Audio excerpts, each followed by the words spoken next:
Malo e whanua ka mai ngahi tala whatap ko dobe o ku whawhatapo atu pa me heni talangata e te au whai ki tō ma o ka atai whainga maari ko ni ke o atu ai mo polokalama whakawike koia ko e whawhango saione ai a goi heni pe mo whai whekau sa le swaka pe me sene Australia pe pe whukia mispane pe me South Auckland ke mau whahoko atu e tau polokalama koia whawhango saione ki he hoani whatanga pe o ku ongore e pe tau polokalama ke te kimoutolo o ku mou kau whataha mo kumautolo I he hoani. Taim ta tau ko whiwhia ki ta talerei e whaikekau kau ma mispane I he hoani ki he tau polokalama ko ia whango saone malo e tau mao e ahoni whaikekau malo e tau ngā ue pe mi hena mou whiwhia ke whaikekau whiwhia ke whamiri ki he wike whau koe.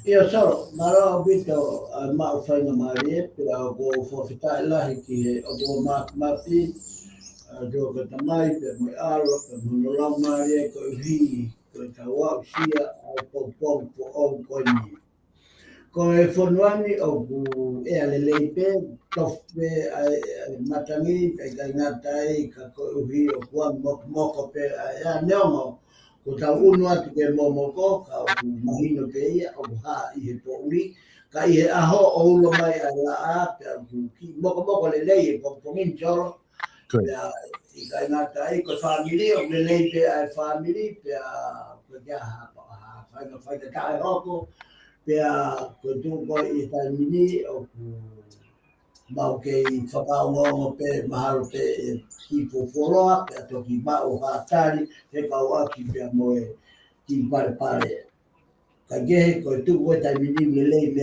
ko be so ko ko malo malo pito whaiwhikau e mispane ma da mau e ahon mo whiwhiha ke ki South Auckland.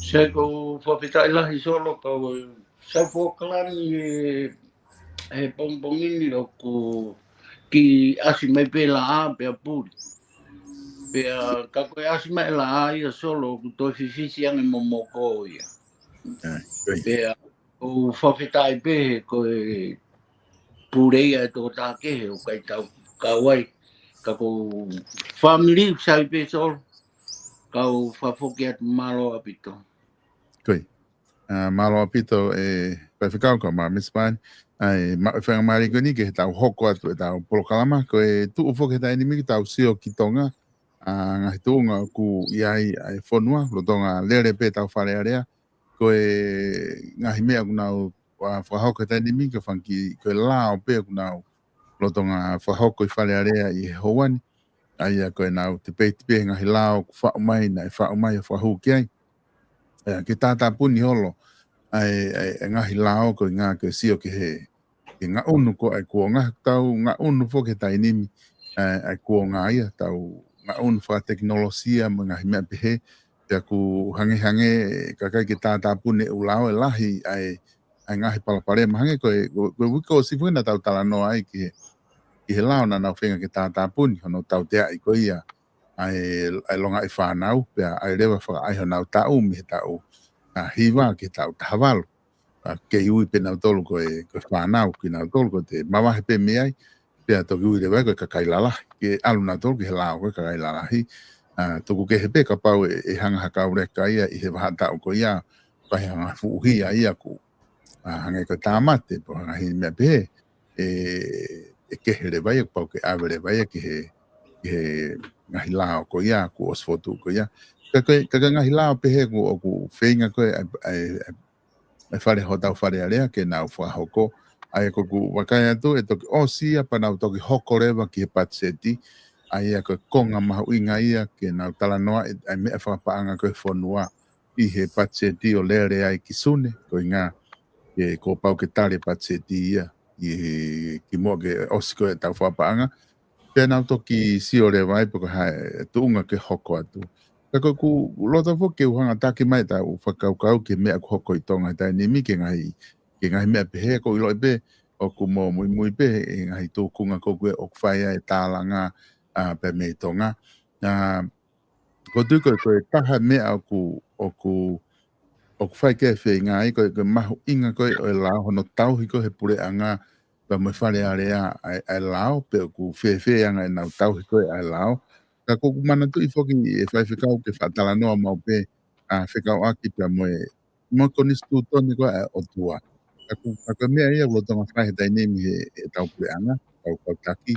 Kono whenga ke whamaa opo e ulamo ku konistu toni hanga hi mea ku awa ke whinga ki tātā puni ko hanga hi mea o ku lelei pe ke hoko atu ka koku o atu pe whai whikau koe whewheanga ho o wakai i he ne tuu koe tai ni mi tau whanonga mai e tau ki whanua i he tuunga koe ke tau ngahi mea whakalao o ku whewheanga wakai kei me ta whaaki koe wholofolau kama kei whanonga pe he hala totonu hange koe ngahi mea koe ku tau wha o hake bea me he whawhango sai o ne o mwha o mai whuke ngahi whaha e lau maari e ngahi mea ke tau sio ki ai na spai pia no tala noa i pak tau toki au pe ke taimi ko iapa whaha mai kwewheanga ho wakai ke tuunga kui ai ngahi mea whakalao ko ia ku o tau whanua tau kei whanonga pe hala totonu ku te mau he wholofola pe ku tau ki mangata tolo alu hawhitu ke he whaiwhikau.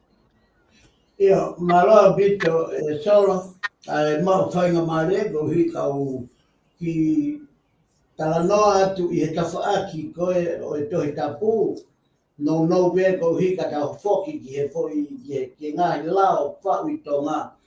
Ia, ko Isleri e solo na nau whanonga tai lao. Pea whakatewhito pea mei he whekumi mai ai o tua o nehanga o to'o aia Isleri ko e whanau ke nau whai COVID-19. Ko e kamata anga ia konistu tone e solo. Pea nehanga lewa ui a Mosese lolotonga oku i spite a Mosese. Dan hanga lewa taaki mai a Mosese me uho honga o e sentaire peko e lolotonga uho honga i kakai taitui o tua. O ne hanga lewa ame o a ko ia pe me toa wha o ne mau lewa ai whakapapau i e na wheha aki ma tui tai whakawhisi a Mosese. Ia na e kala noa hanga tonu o tua ki ai te uia e lone ko uhi ke mo kono uhi ngā i he tari a Mosese ko e toka taha lo ngutu ma mawhau. Ia mahina rau ke o tua o whakawhisi a Mosese. Ia tutune o tua ka Mosese uia e lone ki ha ko elone te ne whakamooni ki e lea ko toa pe o ko e rea ko whai he o tua te ne ave ka Mosese. Ko hi he ko Mosese na ne ui. Te ne ave ne wholofora ka Mosese pe hangarewa Mosese ave ka elone pe hangarewa elone o whakahoko ki mamani, whakahoko ki a whelo, whakahoko ki e whanau ispite mo i kakai ko toa pe. O ku pehe to pe ui ai o tua pa koe te liliu ui ai o tua. Kia whahinga ulu nganga. Ko toka taha ka o kui he o tua e kei ulu pe ia ki o tua. Ko ia pia tau pot ke o tua. Ka ke whakatoka nga i e palo pare mā. Ko e ui kai mai tuku whanua nai whai e tu pou urua ki. Na komi nā nite naua moe otua. Te whakapapau i e otua, koe lau maaria e tu i koe ni o kune whalala ka kato ki a teia. Aki hono loto, hono atamai, hono lau maaria. Sai, whaerewa ai whanua i po ono. Solo, te oku ilo e atoko lahi i tonga ai whekau whamisone koe ni ka koe tu o tolwe ne he ake he polo kalama. Koe tari lotu, osi koe foi whanua. Tanai whakaongongo i a tonga ki he otua o ka pau koha otua moui. Na e tari e he otua, na e toki tari lotu e otua ia i utui. Koe uhinga ia hifo e lau maari e maa oni oni. Ko e tari ia o e tuku whanua, mo e komnanite, mo e fuakawa, na e whai e tu paulua ki, na e tari mai le vai i utui. Pake hanga whakato, e ko ma orita lalahi ia e ua tonga, te milawe me ki ai, ko ma feitu pa ni na e totonu ko e matanga i loa taha ia tonga. A po ono, pia mo utui. Kau hike na wo ai kau mamata ko to ape holo maman ko to ape holo ki tonga pe na wo o ki o sio he feitu na ko na ni te ai mo fuakava mo punua mo feitu na tari lotu e o tua mo ne lilinia no lau mario kamata hono pani fana ko aya ko tonga ko sio me ya me lau fa to itapu ko to ni tu to de o ko fumo moko pe kai na tai fu he mama o fa ulao. O ka pau koe whanua na e tuku ki o lunga. Ka pau koe whanua peia o hange ko mamani, tai peia. Koe hae nau whahinga lao, koe hae nau whotutu. O kono pere ngesi o tonga. Koe uhi, o hange me koe longa politikare, pia moe tu whanua. Hei kai ke lava, koe tutune a toi tapu, ko hema mo matau kai lere hanga tonu. Ko e ui koe o e ake nei tau toko ua. Me a koto a peo tau hoa he whakatupu e otua. Ka iaia whakatupu e nofo o pe ia hata whaaki e taha e vilo takai. Pea koe ka nau tolu na nofo he otua. Pea whewherewa a mamani. Pea whewherewa a mamani. Ka pau te tau whakalangi a dada. Kua pau ke ngawe aki he otua ai matula e ne whakatupu he koe ni whamoni. Solo, koe whaulao koe whaitonga. Nā kukau au he tui, koe whote au e wei, ai whoi tuku whanua, palo mesi, kom nani te, moi whakawa. Au e wei, kono hinga he koe o tuara ia, o tau ke malu ai. Koe a umai ki e taimi na e whakatau ai e passporti. Koe whakatau kakai ia, mōre rewa ki tau tolu, me he o tuara. He kua tau passport tonga ai tu whanua. Te toi passport tonga ta moe kau community. Whakatonga ngai ange. Kua alua tu ki tau tolu he whairea whakatonga tap moe o pere. Ko e inu ti inu kota. Kua tau whetui aki. Ai kakai nai pani moe kakai koe kau community pe koe kakai ta ilo tua. Te ko mea ia ko uhinga atu, ko manatui, ko mea uomi he lau mareo uomi he tani ko toa pe. O kato lau mareo mate, omi he tani ko toa pe. Te he tani ko i he tapolo kalama ui ko sina ka tani liliwa ko nistu tone. Ko e me hame wharearea, ko uhi ai whatau e passporti. Te ko uhinga ia, o ko tui ai, ki he mama whaou, te mo e poto whaou, moi tau kei whao e tau tangata. Ko taimi ke nau hanga o Sao Paulo, pia ko taimi ke nau hanga mono ai koristu tone ki hene tuha mo tau me mo e toi tapu. Awa hiki, ki e ngai whanua whaka politikare, no whamau a tonga ia. Ihe koristu tone, ka mo e lao, ka mo e fuakawa, koe nai whai mo e tupo ulaki. No whamau ai, ka tau tu mau ai. Kai ke tau lau te toro lia ke politikare. Kono hinga, he ka tau lia ke politikare, whai ke he tau lotu, te tau i kotoa e tau lotu a tatu ki he. Mahalo pito whaiwhikau ko tiung mahino ai whakaukau ko ia ku ke whatalanoa ke. Miss Pan, teo ki iawhi atu kia te koe. Malo pito solo ka mawai pikau e tau to e whakatupu ita he aon.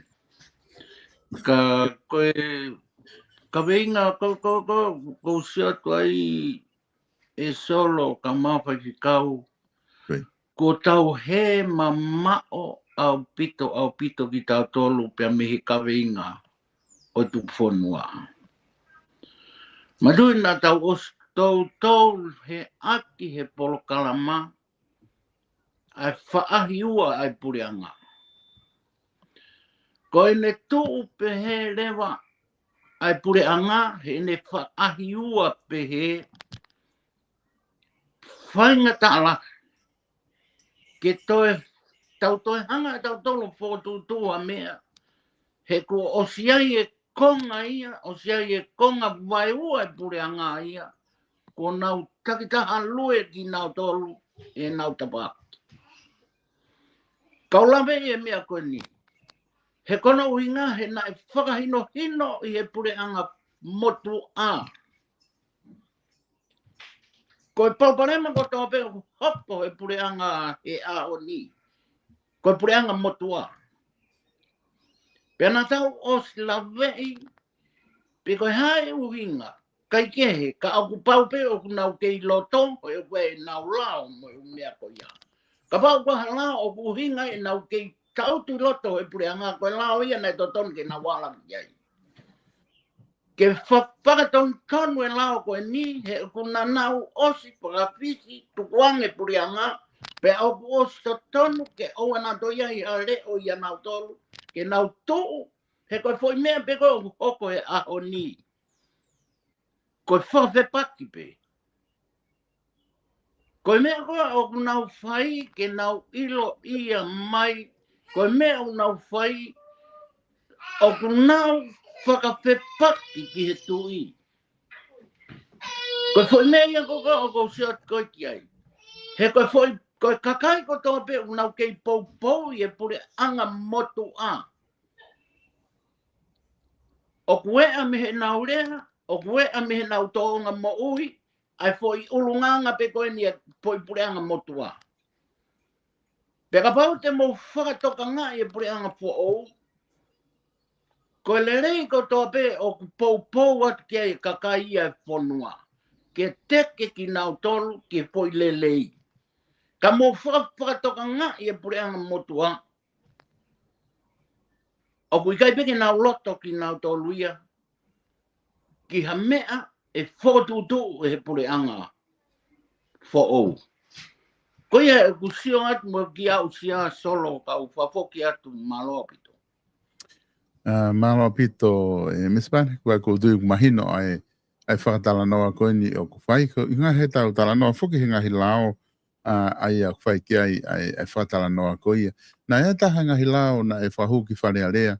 E whaiwhikau na e koe ngahi lao koe ni na koe ngahi lao e ke he whiri. Ko tau whiri whoki en. Pea kuwhai whiri na ovema. Na e whahui he tau ko osi he pureanga ki moa. Pea na e kamata whai hono area i ona i whare area i he hua tuko he tau ni. Pea tutu uni ai pureanga o lolotonga ni. Ke te whakafoki i lao ki tua ki anau tolu. Ke nau te wakai ki ai pea to ki whahu mai. Koe lao whiri ia. Ai na e whinga e whi lao koe ni ke lawa ngau e ke whiri koe ni. Pea koe whi lao koe ni na hiki, na ririu. Koe whakamore koe ai kantiteite taha, ke ne whakamore he ne kempeni koe ua mano. Na hiki rewa he whailau ia koe ni o whakaatai whakamore ke auria ni mamano. Koe ke mua ke aloha kantiteite o hoko ko ha kantiteite ke le sisita, na whia mau he lao lorotonga, lao koe o tau ngau e ki koe whiri, kua pau ke te kumi he te toko ni manoa ke nau whakamooni mai, o ku te whalalaanga ke te hoko koe kantiteiti. Na e ririu ia he la fo koe nai whakahua tau kōsi. Ririu ia ke he toko hongo fulu pe. Ko mau pe kaha whai hongo fulu. Pea ku whia maure vai ke qualify koe ke alo o kantiteiti. ko nai ngai me alahia i he foi la ko ni o ku hange ku ni hanga ia o tuku hifo ai ngai me na lava ke angi ko ua mano toko la hifo ke e ka u pare ale na tuku e toko tolu ki tu ko bribery ko ngā pe fo ke ihe ua mano lo tonga pe no tuku e ka pare ale ko ki tua ku fahu mai la fo o ia tamai ke hiki hake ia ni mamano nga ki te lahi, ko ke ilo i pe hawai, pe ko ne lahi ko e paanga ko whaatake kau kanti te nau hawai bribery, pe ko te lahi angi e na bribery, ka koe whahinga nau ia, whangi lao ku lo tonga whahu mai dai nimi, i whaiwhikau ki whare area, ka te utuku at ko hawa kai ki ai. Ia solo, malo bito, ko foi lao ko dao, ku ikai ko hono tuku hifo, ko foi lao ko na ke kaniseri, tamatei. He ko foi lao e na ai paremia, o kabineti na e bonds. Pea topo mi he me whakawhisi, o kai ko mate pe ai kau minista, te tukuangi tua kau minista. Tukuangi e mea kotoa pe me whai, ka pau tau tui ke toi tapu.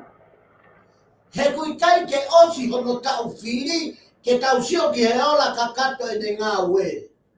Koe tukuange ki tua, koe uhinga, koe mau lao. Koe kai paanga. Koe fufu e paanga e pureanga. Te tau koe whakarea whewhei, a hono fufu mo kai hasi, mo whaluko e paanga e pureanga. Koe meni o ko uhinga ki ai. Koe lao kotoa peo e tau ko osi.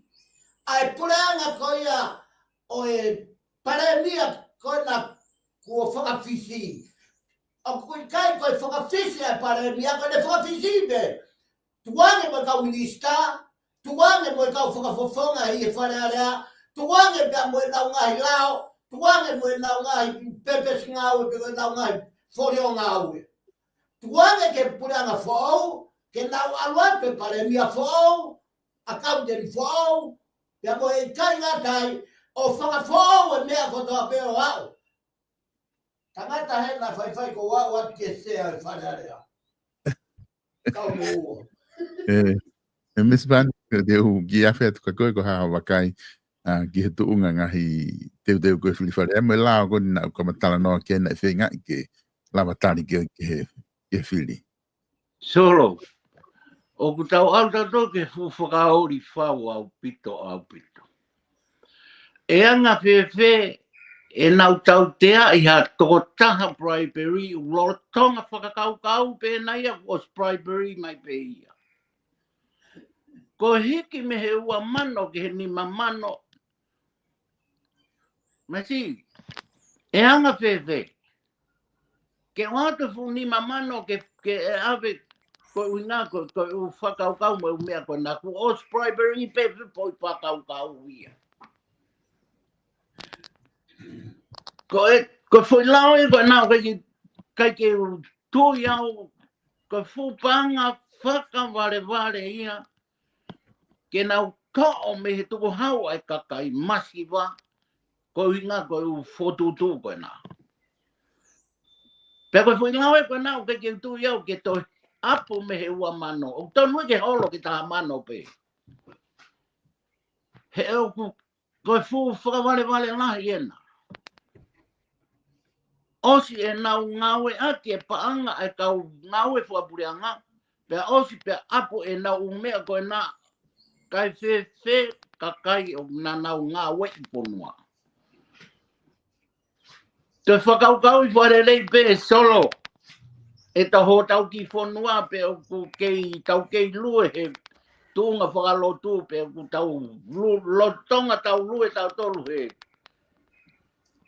Ve halau he rihe tai mini.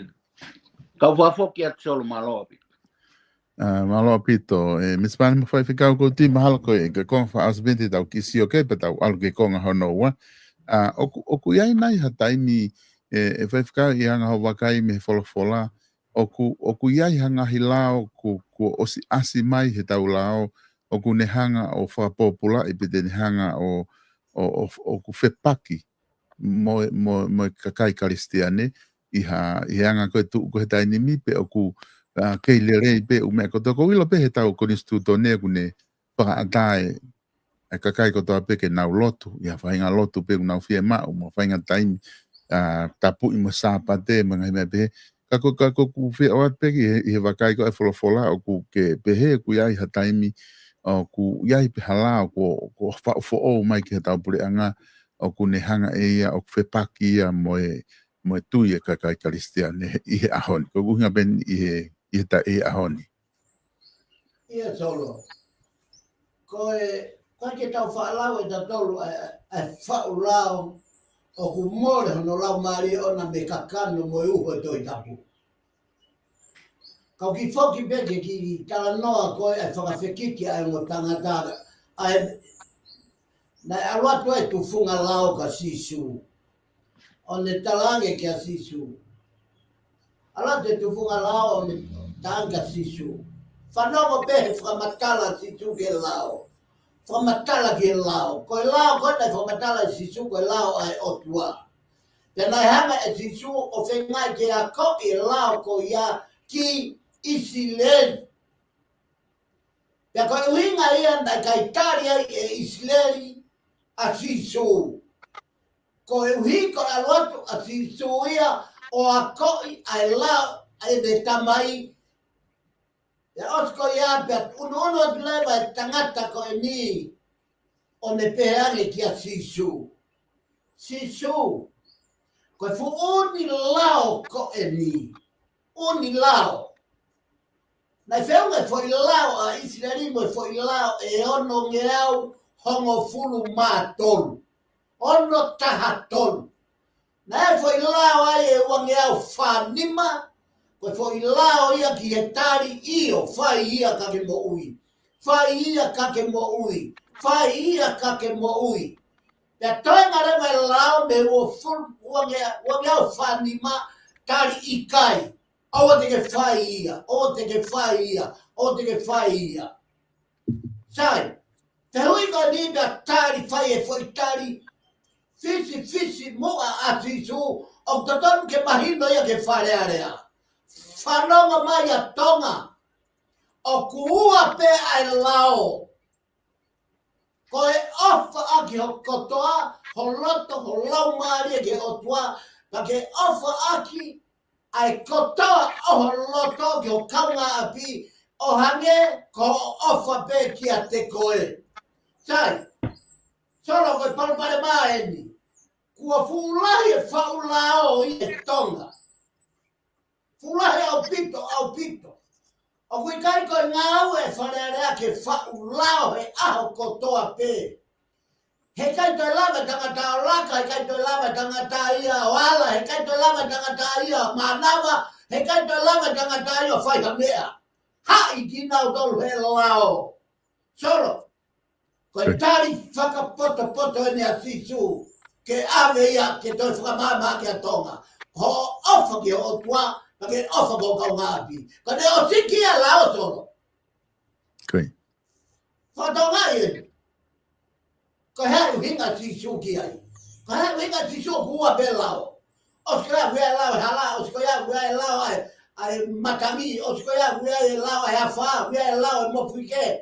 O wea lao ai pureanga, wea lao ai hala pureanga.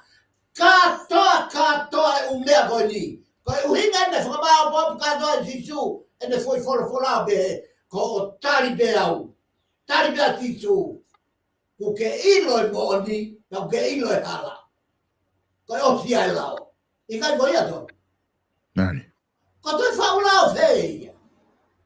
Tari a sisu ke mooni. Ami a sisu ke taloni ho loto.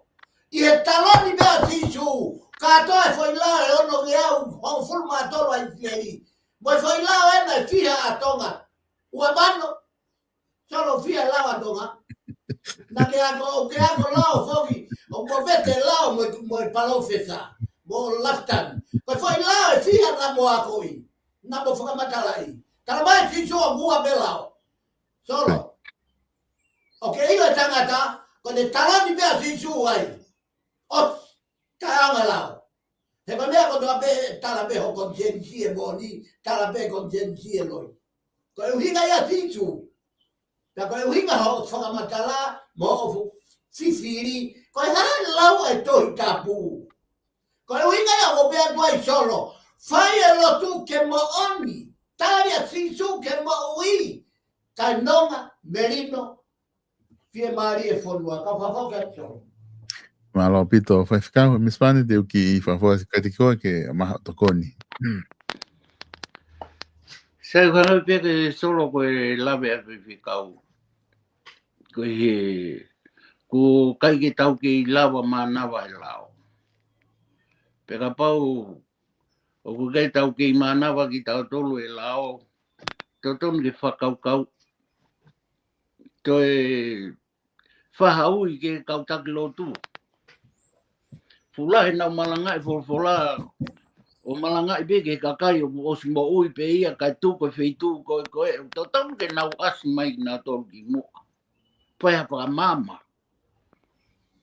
ka o hange nia o ko kai mo manatu ko tonga ko e ori vena e ua pe ko siasi mo pureang kai malohi e fonua mo fatonga o tanta lere pe tai minia lere pe siasi o no tapaaki lere pe pureanga no tapaaki kono hinga ia o lahi e longa a ko i kai ke asi mai e kau taki lotu o malanga i mai e kau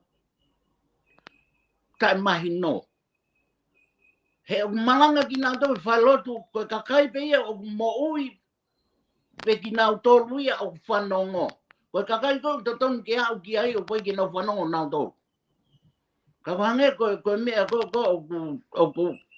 lave ko i keri e whai whikau e solo. O toton ke toi whaha ki saupulu e ngā siasi mo e kau takilotu. Ke nau mai no, ko e whatongia e, toton ke nau asi mai ai. O whai a whakamama. Kau whafoki a tsolo maloa pito so. Fai mo mispani ko o ko ki foi tokon hin pero fehu i o ko mai ta ko ni ko lot pe ke ki o at ke fai pe havakai ke ai ko uhinga ni ke time na fai whakatala no ke kausa ina pe he sione ka ko e whana o aha e kausa ina ko e na ko tui o tua ai ni ihi e kausa ina mahalo ko hono fina ngalo ia ke whalotu ai ka kai se ina he ko fuakawa fo o ia ke malanga i ne ngongole rei ki kakai Filipe pe kune o sto e ia a vai. Ia, marau pita solo, kono ko lave i hifo ai fehu i. Oia. Pea o ko kore whamormore ki a sione palakani o mga tuunga ko hi ko i fehu i o kune whai. Ko i tau ala pe ke toi tapu, ke tau unu ke toi tapu, tau whakawhehu i rewa, ko hai a ispite. Nei whakau hai, te haka e o tua tau, kai tuange hono kakai. Ko hai a Fero, ko hai a Nebuchadnezzar, ko hai a Papilone, ko siaina, ko kau komniusia, ko to Katerine o ku whepaki mo e tohi tapu. Ko e to Katerine mo tonga mo ui o ku whepaki pia mo e otua. Ko e otua ui kai hane mesi ana ia ki he kakai o ku kai ko uhinga mai e la action palakani ke whiri. Kala mai si suia whamoremore i o whiri. Ka ko e tala noa ki he kakai ko e o kui ko kakai e te volo. Aina ne huhunga si o pe.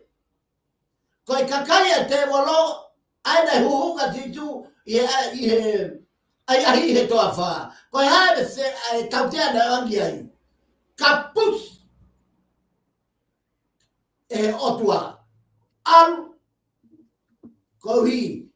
Te akapau e kai ko ua hongo ngata o hini whake ui pike pua vare.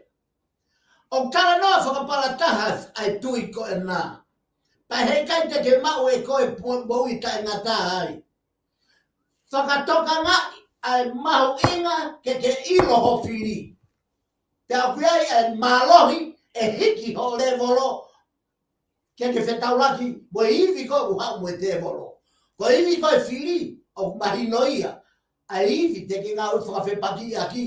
Peka hau ia I o lunga. Ko hano whaingataa ai to'o ai kowi kai toi lelei. Ke puranga o e otua. Tako ko tari ko ki ai fere he toi tapu solo. Ai whakatata. Nei whakauhe ko toi whonua. Ko noa pe taha mo no whakatoko mo ene whanau nei hau. Toko waru pe nei hau. E kei e tonka sione palakani. Ko hana ko whakapongi ai whakakai a koe. Ka whakahauwhi pēr noa. Nā ngari o whiriwhiri mana koe o tua. I kai. Koe o tua e whai totonu. Koe o tua e mefi. Koe o tua e whakamore. Ka whakamore o tua. Ki haka kai au nau iloia. A whamoka tio. Mahalo pito whaifika.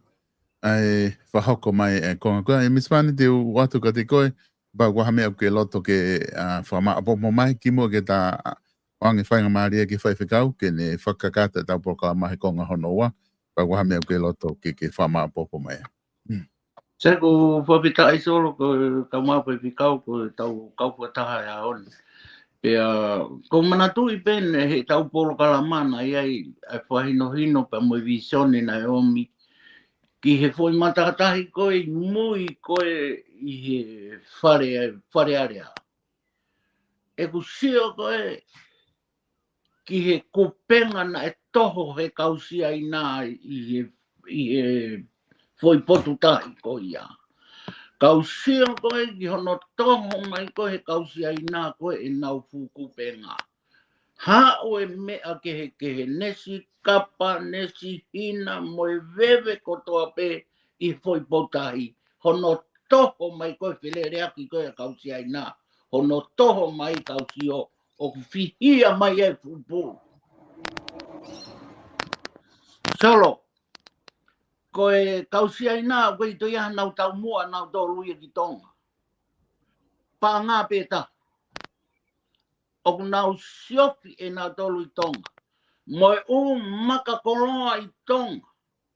Ka pau he kai ki tau tōkanga he mea koe ni. Tau mea koe ha tau ngāhi. Mea ngau e whakaono poni a ki tau tolu, ke nau o kofi aka kristahi ke ilo koe hae nau mea whai kristahi. Koe whahino koe ni, koe tau mua se ai nau, koe tau mua ia ka toi mea. Koe nau tau mua koe paanga pe, moe makakoloa I he potahi o tonga. Ka pau te tau tato kanga henu. Te tau whetau laki tau tolu mo e futa au. Hei kai ke tau whia maari ki tau tolu ai. Ai tonga. Taimi ke nau whakaukau I whakaporo potu. Ai tūkonga o kui ai e whonua he taimi ni he kua os mo where kau muri. Kau se ai nā ai ai tonga. Kau whawhoki a tiolo malo o pito solo. Mahalo pito misman. Whaifekau, koe tau toenga tau taimi te ma whawhoki a tia ka te koe. Koe ngā koe tau konga ua e tau polokalama, ki he koloa wholofola te ke wahe mai haon. Mara bitsola mau whainga maare, koe kawenga o e tau konga honoa e te pire whalau maare o e ahoni o whakarea o pehe ahono kawenga. Koe kau whakamalo o sihoa. Koe kakai o toton ke nau whai ai whakamalo o sihoa.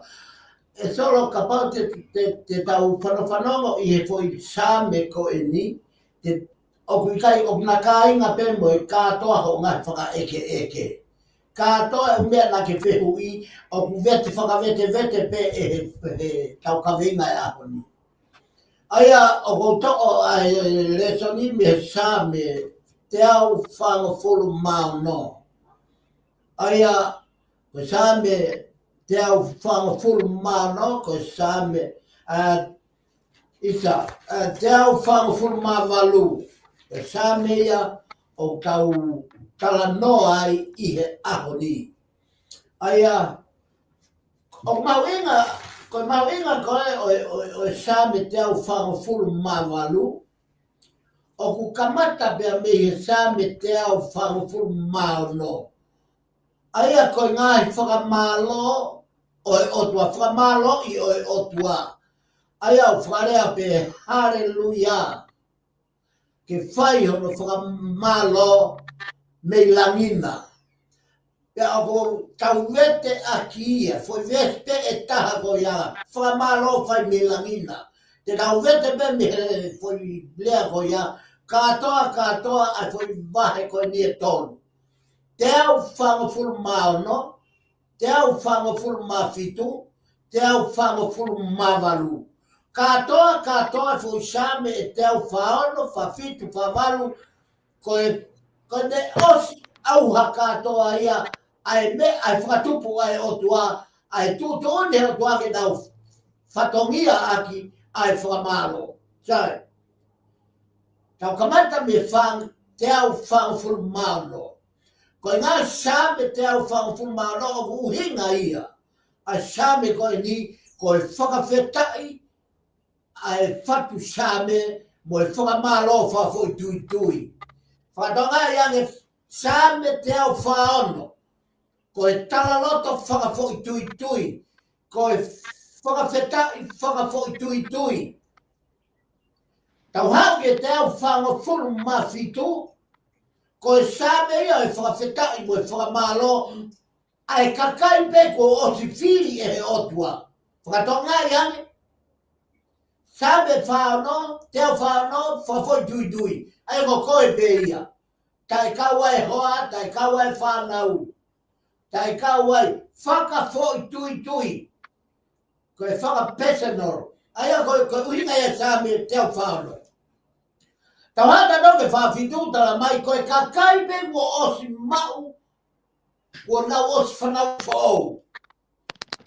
Kakai ko toa pe o kui koe whanau ai otua. Whanau pe ai otua, ko nau tolu ia, o nau whai e sāme te au whangafuru mawhitu, koe sāme o e whakawhetai, pia mo e whakamalo, pe ia ai kakai ko o whiri he otua. Kai ke kau ai kau tai whiri ia. Kakai kau kai ke whiri kai nau kau na teo sāme ko ia. Kakai kau ui ko kau tai karistiane, kakai kau ui ko kau konniusi, ko kakai kau kai nau kau ki nau tolu ai, he whepake e nau lao, pia mo e lao ai otua. Ka koe kakai be, kua oswiri e o tua, whanau I whaau e mo ui, pe kunau hoko ke kau mui o kalaisi, pe koe kau fua kolosi. Sāme te au whangafuru mawhituia. Tau hau ke sāme te au whangafuru mawalu, ko sāme au tau nofo ai he ahoni. Sāme te au whangafuru mawalu, ko e whakawhetai, mo e whakamalo ia, ai mea whakatupu katoa kotoa. Ai mea whakatupu ai otua. Kua pau ke nau hallelujah, whakawhetai, pia whai mo e whakamalo, pia ave kotoa ai nau hallelujah, whakawhetai, whakamalo, ave ia ki he otua. He koe otua, toko tahape, na ane whakatupu kotoa ai univesi. Kai uhinga ia, o tau alu kotoa I peo whai ho tau whatongia whakawhetai, mo e whakamalo, pe tau whakalangi hallelujah ki otua, he ko si honga toko tahape, koia toko tahape, na ane whakatupu, tai kawai hata, tai kawai hatangata, tai kawai langi, tai kawai matangi, tai kawai mofuike, tai kawai la mahina, sepu, nai kai ke nau kau, I he whai a hono ngawi o he univesi. Kau lau ate ngahi pati kotoa na e uhinga ai foilea ko ia. Na e kamata pe ai hallelujah pe mo e whakamalo kamata meilan. Pea o mai lewa e he whatu sāme. Ai kakai kotoa pe mo ngahi mawhai kotoa pe mo ngahi malohi kotoa pe oku ilangi. O ne hanga o lau mai I he tau sāme. Whai he kau angelo, ai whakawhetai, mo I whakamalo, Fai he hoste kotoa o langi. Fai he laa, fai he mahina, fai he whetuu. Katoa ngahi nau o langi. Ko nau whatongia, ke nau kau he whakawhetai. Hallelujah. Te gai ngatai, te hoko hi wharewa tangata whatu sā me. Ope, tau hoko hi who, na e whai e hono whakamalo e he ngahi pot mā olunga. Te whai mo hono whakamalo o e langi na ne ngauhi ai vai o ku hekai kātoa. O ku nau heka me ai. Kātoa ko ia na ne whekau ke nau talanga fua ki a te ia pia ne ai ke nau tuu mau o lawi kuonga pia tae ngata. Kātoa ngai mea whakatupu o langi. Mohono nau. Kau ai e kau angelo mo hafua. Ko nau whatongia ke nau talanga fua o whai ai. Whakalangi ko e hallelujah, whawhetai, whamalo. Ki he o tua ko Sihova, ko o tua o niuia o university. Nei he kakai ko ni, nei oange megai mohono tuuni. Kua pau ke mo whai ai whatongia whawhetai, tu ma ke lawi kuonga pia tae kata. Kai toi ni niu, ai nau mo ngā ue matakari ko ni, o ku ihe langi. Kua pau ke nau whai ai whawhetai, whai ke lawi kuonga pia tae kata. Pā ngangaru ke whai beho nau whatongia. Te kai ke tau whanonga solo ko keha o angelo, Kai. Te ko tau whanonga atu ko se lau aki mai ha kau maa o nioni, pe ko kau se la fi mia i langi. Tala mai mea ia, koe se la fi mia koe. I kai, koe kakai merino atu. Kakai merino. Fe ofo fani, fe koe nau mea veo fai koe. Hiki to e nau, hallelujah. Tau hifo ai ki mamani. Whanau to. E fai e mamani ai whakawhetai mo whakamalo o Sihova. O kamata pe a mei he ngahi lolo to. Hanga he whatu same o to'o mai me ngā dai. Ai mona waware. Ke tau sioro loto ai. Tau mai au mau sia he whakangata e tangata. Ai takere o lolo to. Hanga e he whatu same. E o whatu same ia o tāki mai. Ai takere e loloto o ngā dai. Ka moana. Pake sia ke whakarilifu. Ai sio mo se au ai tangata whatu same. Pea hiri ko ia whai e whamalo ke ngahi iwi whakae natula. Solo hanga e whatu same o manatua ai ngahi iwi whakae natula. He koe ngahi iwi ene e whai ai e mate, koe ngahi iwi ene e whai ai mau. Koe ngahi iwi ene tene hanga whakamerei ai nofo ai unveti. Te hanga lewa o ne ngawe ake ai whoilea koe ni. Whai ai whamaro ki he awhi, ki he uha maka, ai sinou, ai ahu, ai matangi malohi. Whakatoka ngai, koe ngahi iwi kotoa nia whakae natula. Tau mai ahu, hoko mai e awhi, koe ngahi uhinga pepi ke ngahi awhi o ku ngawe aki whakaauha koe aina ngā waki ki sotoma mo komora. Ko hono tutoi pe ia he awhi whakalangi. Ka e hoko mai e whakauha ki mamani. Pe kai ngatai, koe uha maka, koe sinau, ko tawosi ia usia ai whakatuta maki uha maka. He whahinga e tangata. Ko tawosi ia usia ai sinau, mon moko ko ia o feitu o fonu ai sino. Ai ahu, kai o kopu ai funga e fonua. Ai matangi malohi. Katoa ngahi iwi whakae natula koe ni, tala mai e he tau, he puna ke teo whangu fulu ma teo fango fu ma valu mo fai e whakamaro mo e hallelujah ki he otoa ko e otoa universi. Me kai ngatai ai pehe e puna ke fai e whakamaro ke ngahi emi whakai na tula na ne hoko mai lewa koe funga e whanua hange koe mo unga koe potu ma olunga koe akau fua hopo mana ki mamani ai fatu o same o whawhetai hifo mai ki mamani kamata pe me akau fua kawa e monu manu kawa e akau fua kawa e akau papa o kawa e mea kotoa pe i he mamani o nau kau mo nau dolo hono uki ki he whai o e whakawhetai ki he otua koe otua lani. Kawa e manu lalata, manu puna, manu totolo o nau kau kotoa i hono whamaro o Sihova. Hiri koia, na e hoko tulewa e whatsame ki e whahinga o e tangata. Haweni ka koe boau, Kristiane. Haweni ki e matakari kotoa bei mamani.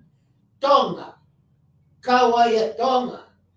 Koe ne hifo maeni ai whatu o e tanga koe ni me e whatsa me ke au mai ke whahinga o e tangata.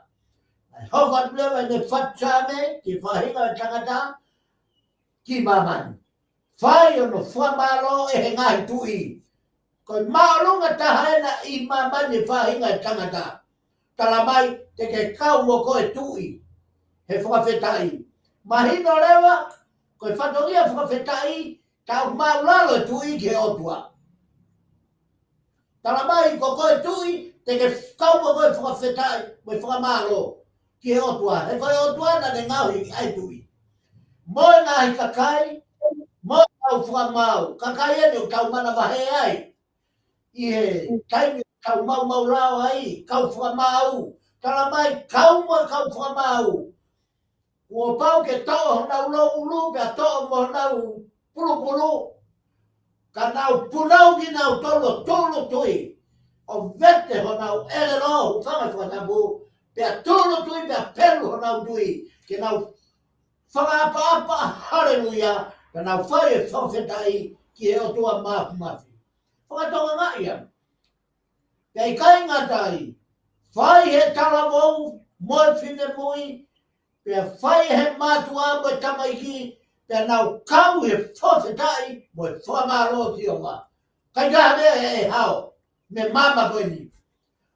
O mahino i he lesonia e ahoni, ai kau whataha alani mo mamani, i ono whai o e hallelujah, whawhetai, ki a Sihova, ko i he koia be honau eki. Ta honau eki o no foi lagi solo. O fere a whangi eki mamani. Eki whakasiasi, eki whakawhamiri, eki whakafonua. Tuku ai lau eki. Tau lau o tua. Ko Sisu Christ ko tabe, koia ko tabe ai eki. Pea ko tau ngahi wha. Ka whai ha eki. Pea vukai, eki whakawhamiri, eki whakafonua, eki whakapureanga. Ua pau ke tau turoro kotoa pe, koe whanau pe kaha, i tau toru ai otua. Kai ke toia ha maulunga, kai toia ha maularo, kai kia ha loto. Tau takere aki ati. Aleluia. Whawhetai, ka moi whamalo. Kai ngatai, ka mai e same. Aia tā hono hua whape taha. O hutonu ke whai hono whakahiki. Mo hake aki. Ko toi huafa whea o whetakai ai kakai hono hiki. Ai kaukari tiane hono hiki. Ma hono hake aki. Ko kakai, ko huafa ia meiwhe. O taha mate e pe ai huafa ke tau hiki. Ka ko Sihova, ko e otoa ia o e universi. E kai ngatai, e ai kai koia pe, Ka kono langi o fonu. Pea fotu I langi pea mo mamani. Whatongai o kuki he whatame koi ni. Ko langi mo mamani kua pau ke nau whatongia aki. Ai whawhetai mo e hallelujah mo e whamalo.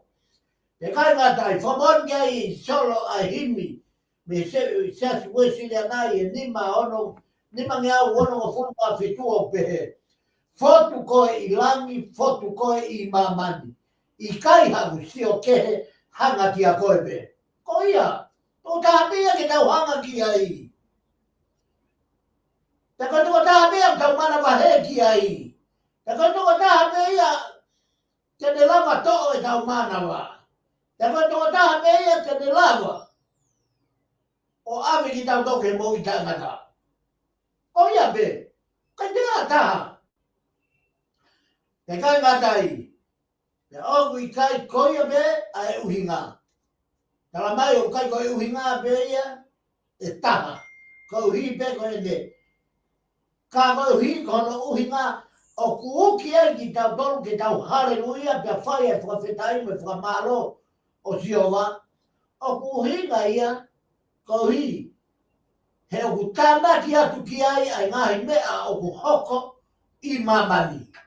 Hange koe ne whakatu e ne kakai whiri, pia mo e ne ofa I ahono kakai, pia koe kakai o nga loto hita. O ku tānaki atu ki he, ho tau whanongia whakawhetai, hallelujah, whakawhetai whamalo, koe uhi.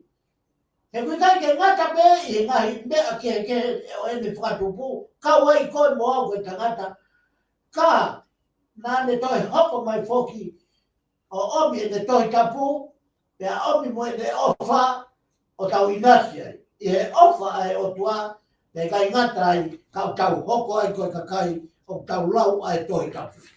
Solo koe ngai, pea e whakaosi, aki e ne whakaofi, ki tau dolu ki a te ia, aki hono tātao. Koe whakaosi ia, ai tau ki tau hike whawhetai me langi, hallelujah, whamalo, pe me whawhetai, madonga, kauhi, he kua tau ofi ki a kalaisi, aki, e ne hanga whaofi ki tau dolu, aki hono tātaa. Hanga he hono tātaa, o toho atu ki tau tolu, o tau waofi, manawa taha, mea taha, ngau taha, urunganga taha, te tau natula ta tau, ko I nisi ki tau tolu e tau tamai. Te kai ngatai, koe ngai uni mea koe o uhinga ki ai o no uki. E whatsame ai hiwa o e te pire whakalau maarie o e ahoni. Ke tau tokanga whai ho tau whatongia koe whakawheta moe whamalo kia sihoga. Koe whatongia o e whakawhetai mo e whamalo sihoga ke whai lami e whai mamani. O ka whetupe e ua ke whai ai. Whai ilangi he kakai o ilangi, whai he kakai o I mamani. Hange o nau, hange o a mai ka te tau tolu ke tau wako, pia me e toenga o ene mea whakatupu. Tau tolu ko tope whai ngai tangata ka wikai ki ke ma whai ho whawhetai mo hallelujah mo whamalo. Toi whakai ange, toi sio ke toenga ngai mea whakatupu. Ai nau ki moi mo tai hara aho, mua minit, e nau whai kalama fua, e nau taui, ho nau ngahi wā, maha ngatae, pia moe o tua mafi. Taui e whamalo sio wā o lau kuanga, pia kai ngata. Koe whekau ia e te pire whakalau maari o e ahoni, ke ta taui ho tau whatongia lotu, mo e whawhetai, kia sihoga.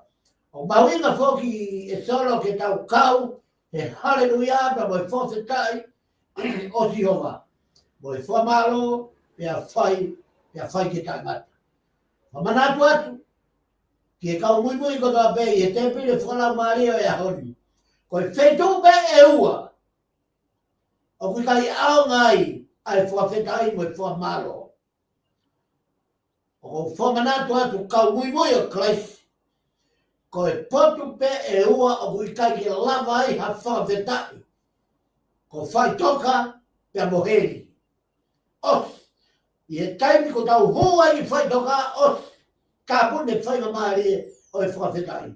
Ko tai peo tau toi ki heri, kai te lava ha whawhetai. Ka koe oi awe, ko ia pe. Ko i leo pe ia heri, ko oi awe. Ka o kuke i heman, pe ilangi, pe mamani, ko fai nga mari e eni. Me he te pile whanau mari o e ahoni. Fai e whamaro ki o ma, hallelujah. Ko fai kotoa e ngahi lea koe ni, e malo i be o e lau mari e mao ni. Solo, ko whamaro atu ki e, ko wakai hifo, ko lama i ne ka hoa e taha mo konga, te a ko kore whamormore atu ka motoro kotoa be, o mou i he te pile whanau mari o e ahoni. E tō mui a e tau porokala mai e ahoni. Fa te fito pe he ki parparema i apini.